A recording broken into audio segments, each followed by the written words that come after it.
Hello, everybody.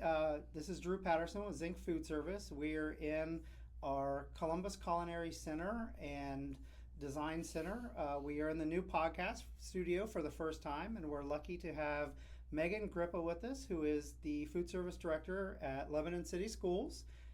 She is the current president of the SNA in Ohio. Ohio, right? Yep. Yep. And also was just recently awarded Food Service Director of the Year. So congratulations and welcome. Thank you. Excited to be here. Yeah. You are our first one, so Yeah. it's pretty exciting. One of the reasons we really wanted to get you up here and talk to you was you've made some really big changes in the last year, or maybe even longer. That I'm sure they take longer than a year to Yeah. implement from the planning standpoint. But you've made some really big changes down there from a standpoint of elevating food and nutrition. And some of it started with equipment changes. Yep. For example, you took all your fryers out. Yeah. So how was that perceived right away, and really how did you go into that? Yeah. So honestly, I didn't even know we had fryers until I accepted the job and I was touring the buildings and we got to our high school and you can smell it right away when you walk in. I'm like, oh, that smells like a deep fryer. I'm like, but they wouldn't have a deep fryer. And then I saw it and I'm like, oh shoot, they do have deep fryers. Yeah. And it was kind of like I looked at my director of business and I'm like, that's something that's definitely going to come out this summer. So I kind of let the staff know ahead of time that that was what was going to happen. And they were very, very nervous about student perception. They were under the impression that that's the way that you make your money is by, they were selling a lot of extra French fries because they were deep fried. But kind of eased their worries of, they have new equipment that are combi ovens that are basically giant air fryers that they can make really quality fries. The kids aren't going to notice a difference. It's going to be less labor intensive for you guys. They were, changing oil. The floor was always, greasy. Right. There's people that, unfortunately had gotten burned a few times, things like that. So kind of easing those concerns. And then that summer, that was like the first work order I put in was remove the fryers. And then contacted you all to get some ideas of what equipment we could bring in. And honestly, it was very, very seamless. It was shockingly seamless. We started, so they were serving a la carte fries, and kids would come in and just get 3 fries and walk out. Yeah. So we started something where we paired it with a sandwich. So if they wanted fries, they had to also get a protein. Yeah. So one, we're getting more reimbursable meals. Also, kids are getting a more balanced meal walking out if they want French fries. And our staff was so excited about the combis. And then we honestly didn't hear a single student complaint. That's to a this win, day I for have sure. not, and I was waiting. I was Oh, yeah. in the building for the first few weeks, checking in, Kinda seeing how. nervously, Yeah, I'm biting your like, is a nails. kid gonna say something to me? And I mean, yeah, no complaints. Now there has to be a cost difference too, because oil, Yeah, very expensive. absolutely. Right? And Yep. you're filtering, so from a labor perspective and Yeah. a cost of goods perspective, moving from the fryers to the combi, I'm assuming your staff probably like that as well. Yeah, And you did absolutely. from a financial Mhm. standpoint. And the storage, they had like a whole dedicated shelf that was oil Yeah. and things for the fryer. So that freed up. They had more space for, to store things and to, it kind of freed up a person because there was one person manning that fryer. So Yeah. that kind of gave them more leeway with their labor as well of, okay, now we have this person who can kind of float in between. She's not stuck to the fryer Oh, wow. the whole day. That's awesome. Yeah. So you're getting a little more productivity out of that. Yeah, and so you obviously have the larger roll-in Yeah. commies in the locations that add to fryers, so you're able to do 20 trays of French fries at a time. So you're probably actually getting more production more consistently, which is great. So, but it is awesome. I mean, where the rubber meets the road is that no one has mentioned a difference between Yeah. the quality and or taste of the fries coming out of the oil Yeah. as opposed to out of the ovens. Yep. Staff, I mean, we had some teachers who were, hesitant when they heard the fryers were going to be going. They're like, oh man, like we love getting, and they've even come up to me and said, like, it's just as good. And I'm like, Yeah. yeah, it's just like home. It's, air fried, a little bit, it's actually crispier, I think, in some of the products. Because it's not soaking in the oil, right? Yep. Yeah, that's awesome. Yeah.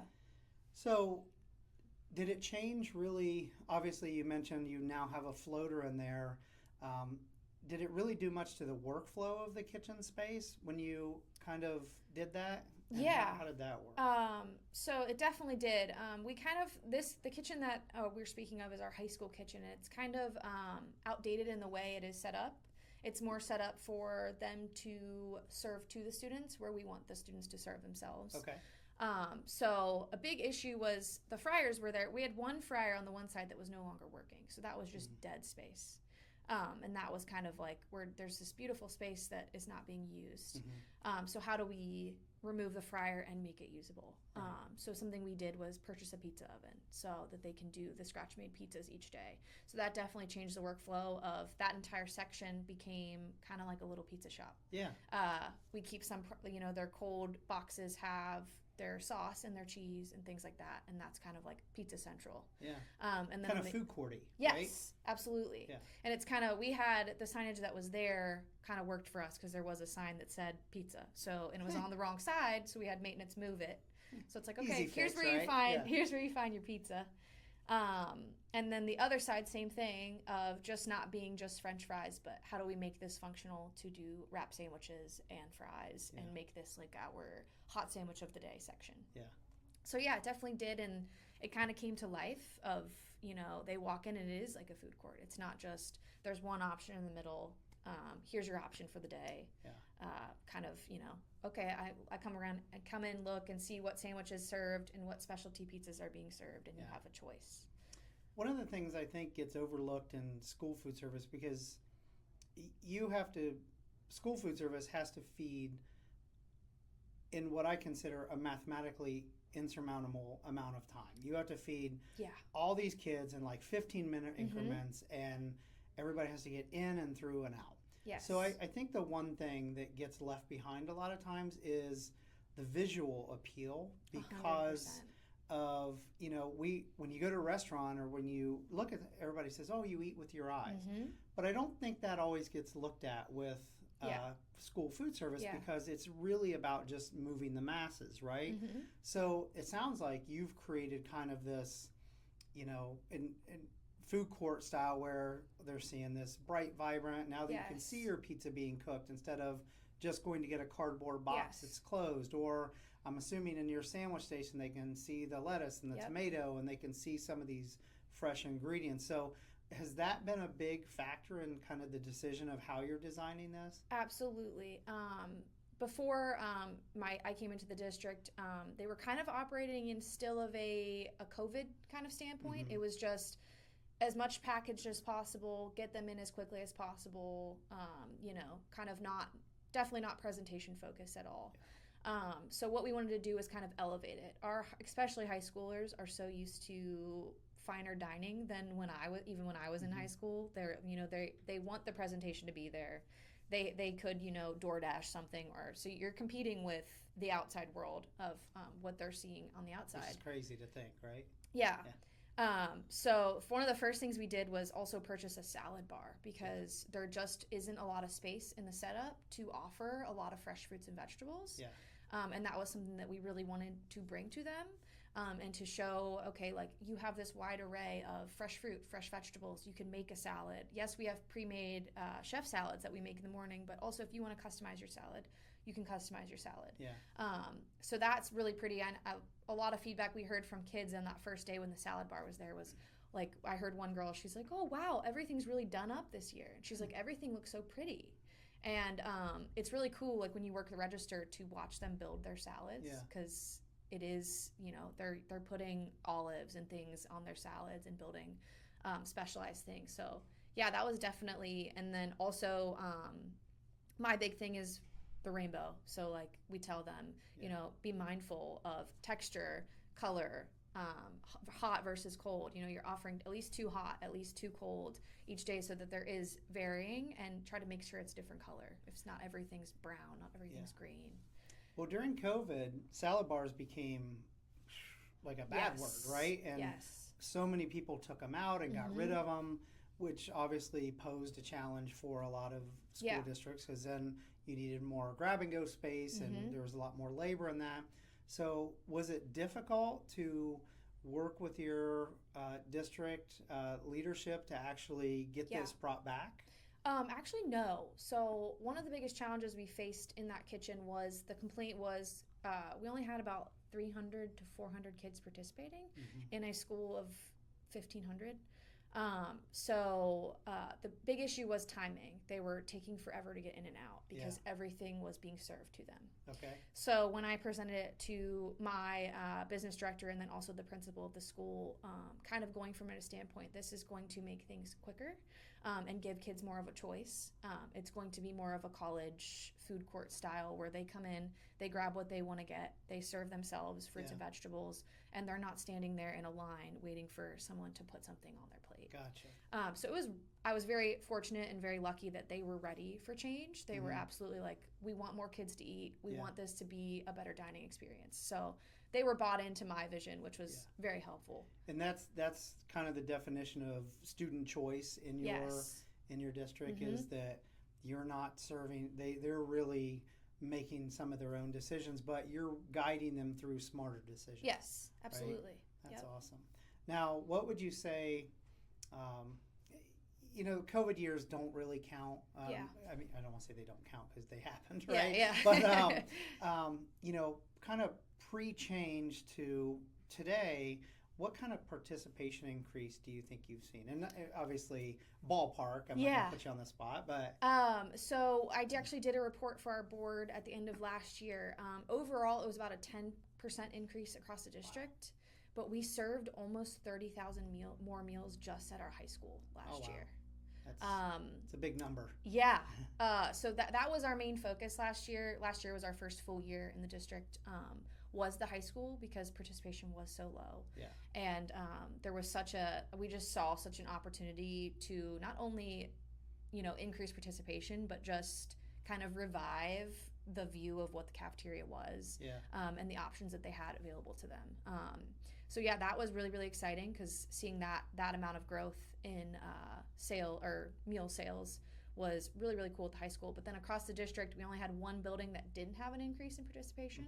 So it kind of happened everywhere.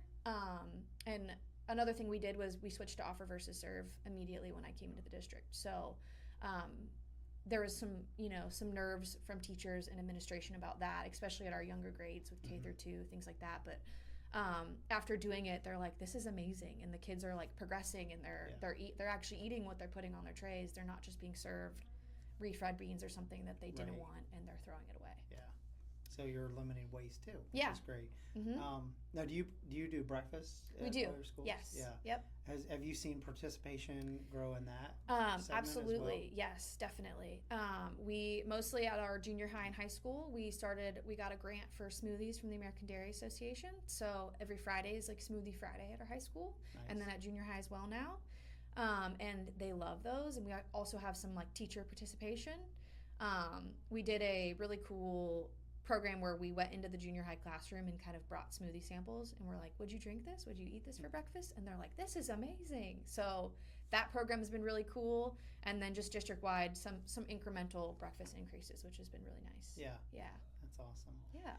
Well, I mentioned obviously you were Director of the Year this year, which is an awesome award, but I know you well enough to know that that's a team award. Yes, 100%. Because you have, so many people that are just behind you every day, and so what did that mean to you when you heard that? It meant a lot. I was an assistant director for almost 5 years before I took my director's position, and when I was being encouraged to apply for the role, I personally didn't feel ready. I'm like, I don't know if I'm ready. I don't know if I can handle this. I was voicing a lot of doubts in myself. And Amy, who is my field supervisor at Lebanon, she was with me at West Claremont as well. She was like, you absolutely can do it. Anything you put, you can figure it out. So taking the leap was very scary. And then coming into a district that they were just as ready for change as I was, and they've kind of allowed me to build my vision, and kind of seeing. You don't realize how much you're doing in the moment. You're like, you have this checklist of things you're accomplishing. We had all these goals and things that we wanted to purchase and things like that. And it's like, when you do it, you kind of forget about it. And then it's like, you get an award like that, and it's like, oh, wow, we really did accomplish so much change and so much positive impact in a really short amount of time. And like you said, hiring Amy was probably the best decision I made. And I completely share that award with her hand in hand, because I wouldn't have been able to make my vision come to life without her. Yeah. It was kind of, I speak a big idea and she's like, okay, well, how are we going to execute it? And she was kind of my, bring me back to earth. How do we execute? She had the vision, and she's the rubber meets the road. And she's that's like, a good pairing. Yeah, and she's very hands-on with the staff. So she'd be like, that's going to be a problem for this staff member, or this is going to be an issue here. So having that, and then also just having the trust of my staff, being a new director, a younger director, they very easily could have, gave me more pushback, and they kind of were like, no, we see it, and we want change too. Yeah. So it means a lot, and it's been really cool for Lebanon. They were not really on the map in terms of food service, so that buy-in and support from teachers, administrators. We have more of them participating now as well, which is really cool. Yeah.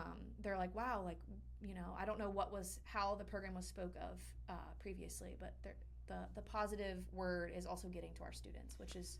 Which my guess is now being extrapolated out into the community as well. Yeah, absolutely. Because I know you do, you're trying to educate the students, which there's a piece of that, hopefully when they go home, they're, continuing those good eating habits, which is going to have an effect in the community as well. Yeah, absolutely. So, feeding kids on the forefront seems very simple, but there's a lot of downstream effects from that, and I think it's incredible how you guys are doing that. Yeah. So how has SNA helped your career, do you think? I truly don't know that I would be in the position I am in without SNA. My previous director that I worked under at West Claremont, Tiffany McLeese, it was like something that she very much encouraged. And I was very nervous. And if you would have asked me when I first got into SNA, I'd be like, oh, I'd never be the president. I'd never be the leadership position. I'm fine with doing like the smaller board positions and helping out. But just the network of people that you grow kind of all over the state of Ohio. And I can send a mass email to directors all over the state and say, I'm having this issue. What has anyone else encountered this? How did you fix it? And I'll get 15 responses in 20 minutes. And that's awesome. It's extremely helpful. Also just the exposure to professionally, the growth, and like seeing what other schools are doing. Not everything we do needs to be a reinvention of the wheel. Yeah. It's what else is everybody doing and what's working for other people, and how can we help each other make school food service better. Yeah. So yeah, it's been invaluable, and just the learning opportunities of going to conferences, attending educational sessions, also just professionally being able to, build my skills as a director of like, oh, I'm not super strong in budgeting or things like that, and attending, and then having that network is so invaluable. So it's kind of awesome because you're all obviously working individual for individual districts and individual schools, but you're all still trying to push the narrative of school food service and the purpose of it, of education, forward together and collectively. So absolutely, that's awesome. Yeah. So I'm assuming everything doesn't go off with a hitch. Yeah. So what were some of the learning curves or hurdles that you really had to get over? I think specifically with high school, because we made so much change in such a short period of time, it was how do we keep doing this and keep the quality and also efficiency, because they were just offering one hot option daily, and we took them to 3. And then we wanted them to do yogurt parfaits and the turkey wraps and the homemade chef salads and homemade ranch dressing. There was a lot that we added. So kind of trying to balance that and see where do we need to add staff. And that was something that like immediately Amy and I are like, okay, these buildings need additional hours in order to execute our vision. Can we afford that? Yeah. Can we, with the increased reimbursement, more revenue from a la carte, things like that. So that was definitely a learning curve of learning where things were, we needed a little bit more help, and to avoid burnout and to avoid staff resentment. That was definitely a learning curve. Also just offer versus serve with my staff. They were so used to just scooping a half cup of stuff on their tray. So I was actually reviewed my first year, so I was very nervous that it was not going to be done correctly. So spending that time of training and helping them to understand how offer versus serve works and what they're required to do was definitely a big learning curve. And I would say that's honestly been overall the biggest learning curve, is just learning my staff and what they know and how to educate them and to also get them up to speed. Now, do you think improvements in technology and equipment efficiencies have allowed you to do more because things can be done quicker and things can be done more efficiently, and they don't take as much labor now? Like you mentioned, combi ovens, because you can have a menu programmed and Yes. just push a button. So have those kind of things helped you shape some of these menus and staffing? Absolutely. Especially at the high school with the purchase of the large combi, they can do their chicken patties and their fries together. And it's allowed us to batch cook a lot more efficiently and better, so that improves food quality. It also improves speed. They're not waiting for, they're like not checking our older ovens to make sure that the fries are crispy. It's okay, they're going to be crispy when they come out, they're going to be high quality. So that's definitely increased there. Also with being able to like roast vegetables, that was something they weren't used to. This is a problem in schools everywhere, but like, the brown broccoli. Yeah. Being able to be like, no, you can just blanch it in your combi real quick and then it's going to continue to cook, and do it quickly. Like, for example, they were all amazed at how quickly the baked beans cook. They're like, this used to take us like over an hour to get these baked beans hot. And they're like, we do it in 15, 20 minutes. So yeah, definitely. Definitely. And we've purchased some other smallware things that they didn't have access to, like immersion blenders for ranch dressing. Sure. So all of those things, they were like, we're going to have to mix ranch dressing. And it's like, no, you're getting an immersion blender. Yeah. We're not just going to hand you a whisk and you have to make 500 servings of ranch dressing. Yeah. So yeah, those little things and being able to give them little tools to complete the vision have been, and it also gets staff buy-in. They're like, oh, this is cool. They're supporting us. And that's one of our favorite parts is, when you put a combi in, obviously we come out and we do a training, and it's easy to do the training where you just go, this is how you turn it on, and these are the buttons and that, but we really like to show product. Yeah. So they can see, to your point, wow, this broccoli can actually look like broccoli, taste like broccoli, and hold. Yes. And not be a pile of mush by the time we serve it, and or efficient ways to heat things quicker in the steamers and things like that. So that is actually one of our favorite parts of the process, being able to do that. Yeah. So. And also better reheating, like with leftovers. Like if we have leftover chicken patties, it was kind of like, what's the before the combi? What's the quality going to be the next day? And now they're like, oh yeah, we just re-crisp them and get them to 165, and the kids love them. Yeah. And it's that efficiency too is helpful in terms of waste. So for people out there who might be, on the verge of wanting to make this change and starting, the planning process, what would you say are some of the earlier first steps that they should really do? Who should they talk to? Who should they contact? What should they look at before they take that leap into the dark? Yeah, definitely do your research. I did a lot of going around to my local school kitchens. I went to Springboro. I went to different kitchens. I'm like, what's working for everybody else who has already made these leaps? And seeing, kind of picking districts that are similar size to what you're doing and to what your goal is. And then also reaching out to companies like Zinc to ask, can you come look at our site and just talk through with me on some ideas? That was really, really helpful, of having different eyes, because I've seen what I've seen, but there's a lot more out there than what I'm used to. So having a different set of eyes come in and say, oh, you could do this here, do that here. And then also just making sure you're very, very open with your staff. I think that was huge for us, of through the whole process, communicating with the manager that we were making these big changes. Hey, this is what we're thinking. What are your thoughts? Even if we're not gonna, take everything they say and their changes, but they feel like they have a say in it, which I think was really important too.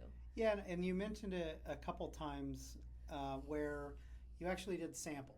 And I think that's a key element. Yeah. And not only to the kids, you need to get your finance people behind you too, right? Because they're going to write the check. And then I think it's incredible that you're getting participation from teachers. Yes. So that means their buy-in now is important. So it sounds like, throwing a wide net over all these things is the right way to go. For sure. That's awesome. Well, thank you so much for taking the time Absolutely. today. That's a lot of insight, and I really appreciate it. And I think it'll actually help, other people who are looking to make these changes. And congratulations again on Director of the Year and being President of the SNA. And we look forward to helping you and every other district out in any way we can. Thank So, you. I appreciate all it. right. Thanks for having me. Thank you.